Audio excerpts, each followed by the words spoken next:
In this video, I'm gonna show you how you can add meta title and description in WordPress. So first, go to your WordPress dashboard, and then on the left panel, go to the plugins, click on add new plugin.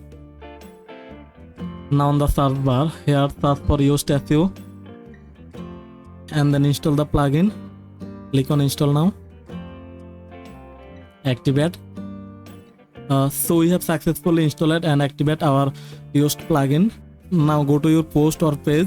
So in my case, I am going to edit post. Just click on post, all post. Now select any post. Just click on edit. Now scroll down. This is the Yoast SEO section. So you will see the preview of the result. This is mobile view and this is desktop view. So now we are going to add meta title. Just delete this and then here type for meta title, and this is slug.